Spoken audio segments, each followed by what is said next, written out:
The news on Anthem may not be so bad after all for EA and Bioware. And it's time to dig a grave for Crackdown. All this on our latest GameSource Plus One. GameSource Plus One. GameSource Plus One. GameSource Plus One. Plus one. GameSource Plus One. GameSource Plus One. Hello and welcome to the return of the GameSource Plus One.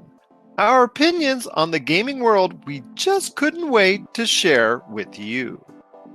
Since its release in February, Anthem has been given a lot of criticism from both gamers and critics, including us right here at the Pop Culture Cosmos, as continual problems, mediocre reviews, and mixed messages from its publisher have plagued the latest release from once hallowed gaming studio Bioware. Well, despite all the bad mojo that has come down upon the game, at least some good news can be said from all that marketing hype that was done both before and after its release. The MPD recently announced the game sales numbers for February, and lo and behold, Anthem rose to the top of the gaming charts here in the US, with it currently sitting behind Kingdom Hearts 3 as the number 2 overall seller for 2019, and the second biggest launch month ever for Bioware behind Mass Effect 3.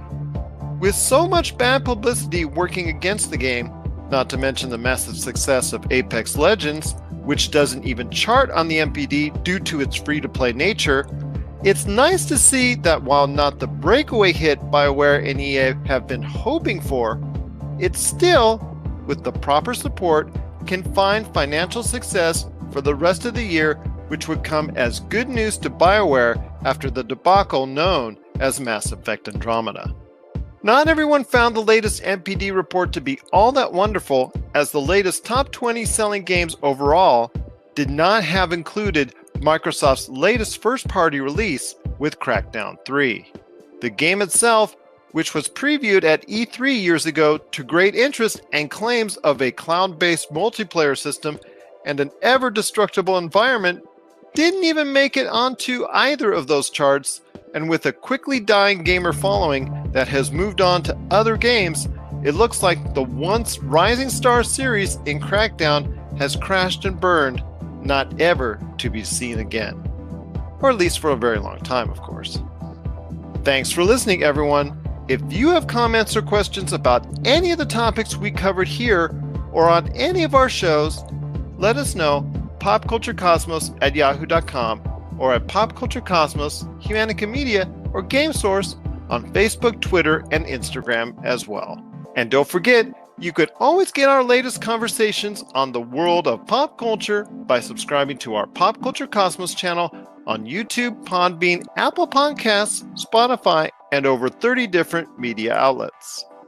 Until Friday then, when we'll be covering Google's latest attempt to get into the video game marketplace, can Jordan Peele's Us compete with his previous success from Get Out, and a whole lot more. So for me, Gerald Glassford, it's another beautiful day in paradise right here on our latest GameSource Plus One.